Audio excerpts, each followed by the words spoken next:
Hello, today I want to talk about a pretty interesting model, CCA PLA13. So, as name suggests, it's a planar magnetic earphones. If I remember right, it's first for this brand, so it's pretty interesting. They were released like few months, 4-5 months ago, I don't know, but then I didn't have an opportunity to get them for review. But now I have such option, and for me it was really interesting. I've read some drama around these earphones, like lot of mixed reviews, so for me it was really interesting to test them myself.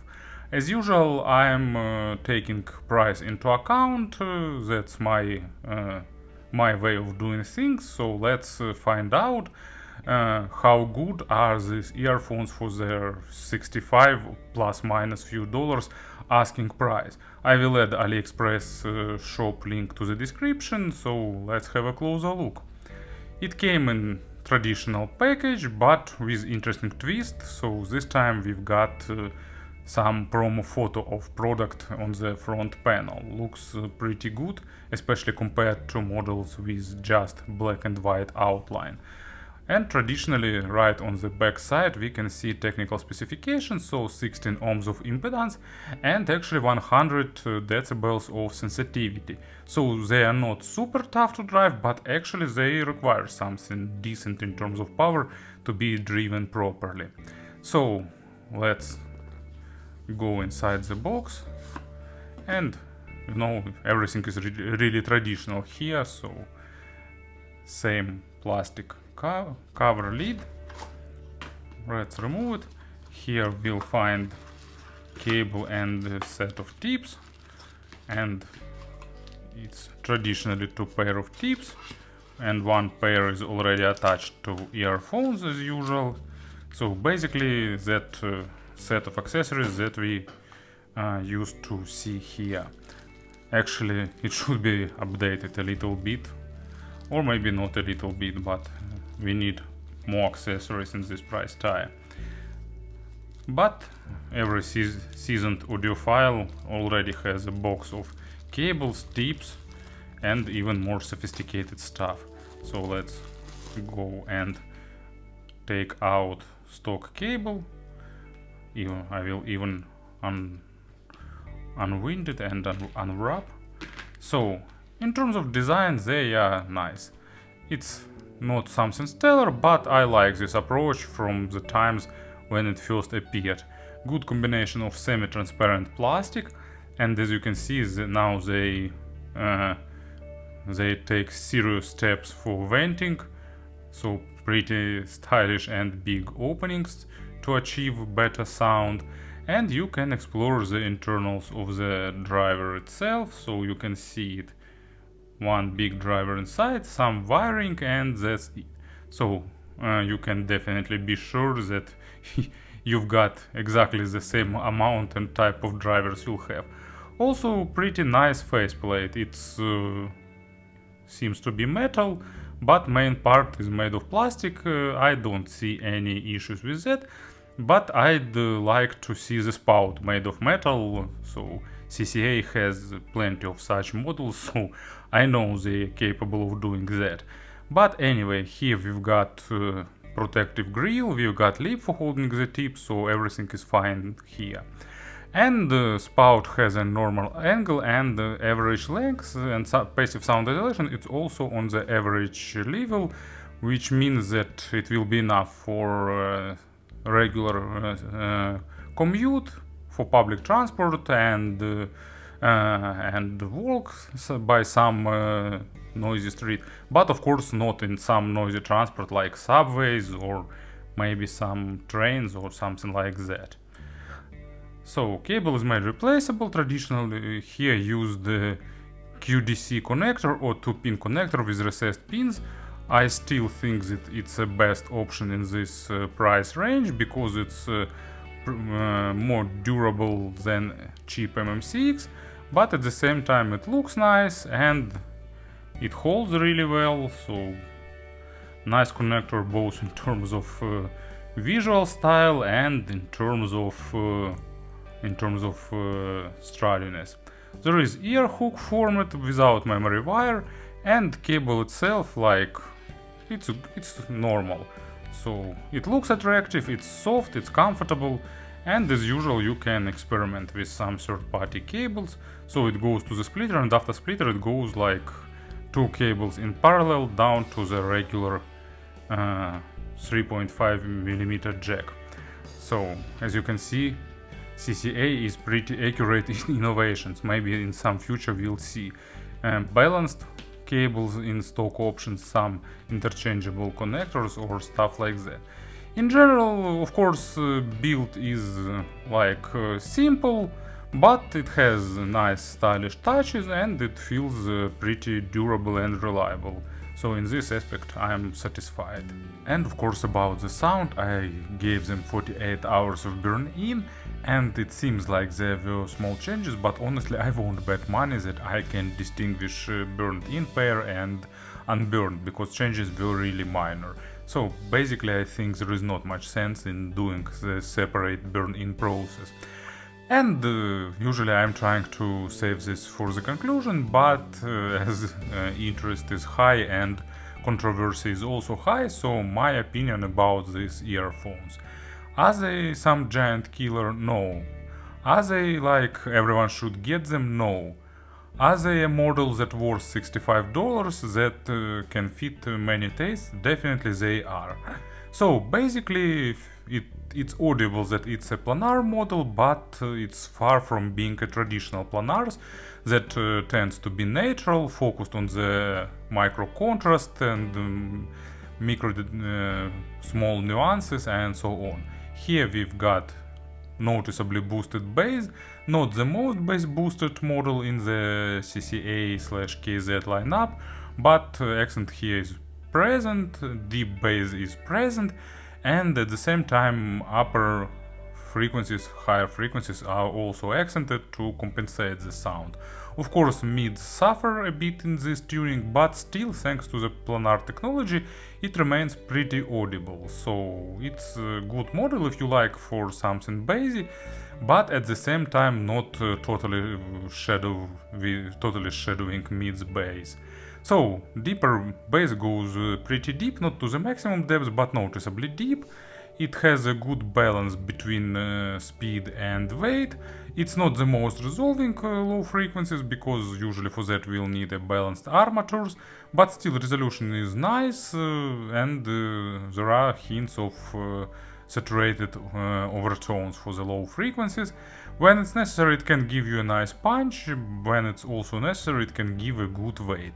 But on bass heavy tracks, of course, low frequencies will shadow mids, not because they are bad controlled or poisoning mids, just because of the physics, because you'll get accented boosted bass and it will dominate over the rest of sonic spectrum, but probably it's something we can expect from the model where bass is boosted.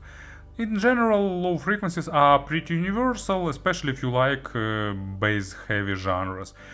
Acoustic instruments sound nicely, not 100% realistically, but nicely, and also they are a bit enlarged in size because of this low frequency accent. Sometimes it sounds super fun, sometimes it spoils a bit effect of realism, but in general it's a normal model if you don't want like pristine or pure sound, but want more fun. And as an example here I've selected Casey Abrams Let's Make Out. Here we've got a nice, pretty well recorded acoustic bass, and also in the same time we've got accented bass, so it sounds really big and but not super boosted. In the general sense of realism is good for the entry-level models, because nowadays I think everything below $100 is like entry-level. Mid frequencies of course sometimes can be shadowed by the mids, but actually there is no unnecessary exaggeration. When big bass is not present, model doesn't try to push all bass out and overwhelm you anyway, like some other models, especially hybrid ones, try to do. Resolution on mids is also good, not perfect but good. it's not as focused on the micro contrast as balanced armatures. Because of that, it sounds more weightier with slightly better dynamics and slightly improved weight distribution. In general, nice sense of realism, but of course not comparable to some expensive planar magnetic headphones. And in general, you got like a bit simplified version of that balanced planar magnetic mid frequencies, that balance between dynamic and balanced armatures, delivering nice resolution and overall balancing weight and speed and stuff like that. But here keep in mind that sometimes bass shadow meets when it's big and present. Imaginary stage for me is above average in width and in depth, not super big, but in general nicely developed and with good, pretty clean separation of the instruments, so they don't sound diffuse. And for the mid frequencies, I've got Love Over Gold by Straits, and a lot of things goes here on the mid frequencies, starting with signature guitar, ending with vocals, and they don't require something super technical, but they require a good resolution to enjoy all nuances, and at the same time they don't this track really lose a lot with monitoring earphones, because they just slash this sound and it loses that coherence, it loses that representation of the whole band. So you need something more or less balanced, and in the affordable segment this earphones does it pretty nicely. And treble, of course, it's boosted, it's accented to compensate low frequencies. To my ears it's not over boosted, but if you're sensitive to the high frequencies, of course it's better to try them before buying, because it's definitely not the model with like polite or super comfortable treble. It has above average extension, not super extended, but nice extension and good saturation of basic overtones. Of course there is no rich audiophilic stuff like layering or something like that, but it's not the thing to expect in this price tier in general. So for this entry-level segment, treble is pretty well developed, and I like here a good balance between attacks and decays. They have normal speed, they're not trying to be faster like for balanced armatures, and they are not slower like it happens with dynamic drivers. So they give a nice sense of airiness. Of course, their main work is to compensate just the bass, but they give you nice balanced sound, and they give a nice sense of airiness, and actually it's really good results in general. And example, of course it's more complicated than too complicated for these earphones. It's one of the best albums by Dream Theater, and it's Dance of Eternity. Lot of percussion, lot of guitars, tempo changes, size changes, so scale changes, so they change everything like a lot of times in circles and sometimes like almost in random, but it's just the magic of Dream Theater we like. And we of course we don't unveil full potential with these earphones, but in general treble is present. You will hear cymbals, percussions, and instruments that goes to the high frequency area, so in general good results and overall balanced sound. Speaking about the comparisons, actually I won't do comparisons this time, because it's same with that model that I've tested with drivers that they called electrostatic, ZES something or something like that, because it's just like, you know, model that stands aside from typical dynamic drivers or hybrids that we're getting in this price range. So you won't get that focus on the micro contrast typical for hybrids. And in general presentation is close to hybrids, because it's typical V shape with nice punchy big bass and accented treble, but in general mids and treble you'll get a bit different experience. Of course it's not 100% planar magnetic experience that complex model that expensive models with sophisticated tuning can give you, but in general it's a good sampler to try that planar magnetic sound without spending too much.